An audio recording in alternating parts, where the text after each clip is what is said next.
This is outlandish. This is illegal. This is unconstitutional. And this is only the first 100 days. Senator Chris Murphy, May 13th, 2025, U.S. Senate floor.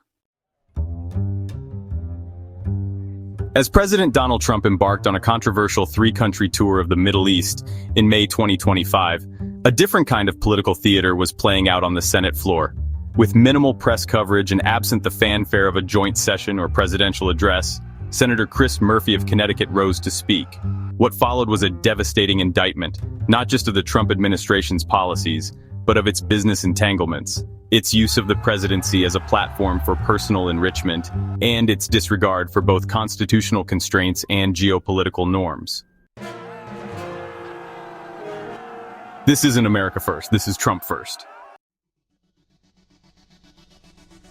According to reports confirmed by both Reuters and the White House, Qatar gifted the United States a modified Boeing 747-8 to be used as a future Air Force One, but with language suggesting that it would later be transferred to Trump's post-presidency foundation or library. Murphy was blunt. We're not talking about a ceremonial pen or a case of dates. We're talking about a $250 million aircraft, offered not to the country but to a man. He raised the specter of the Emoluments Clause, warning that accepting such gifts while conducting foreign diplomacy posed a profound constitutional breach. The clause, enshrined in Article 1, Section 9 of the Constitution, prohibits U.S. officials from accepting gifts, titles, or emoluments from foreign states without the consent of Congress. This caveat, often omitted in public debate, is key. The framers recognized that there may be times when gifts could be accepted in a manner consistent with national interest. But the process was meant to be transparent and publicly accountable, requiring open review and approval from Congress. Indeed, there is precedent for such approvals.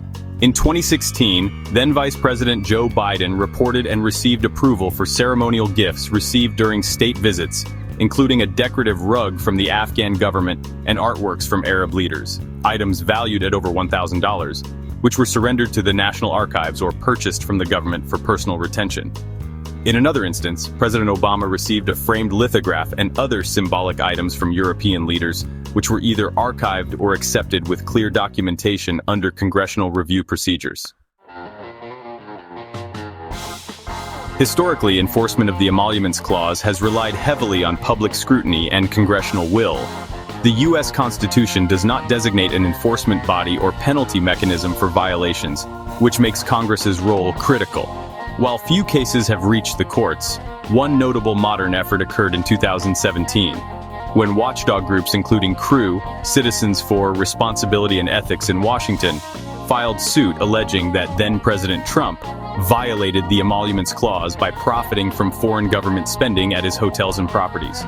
Although the courts eventually dismissed the suit on procedural grounds, stating the plaintiffs lacked standing, the litigation underscored the gap between constitutional norms and legal enforceability.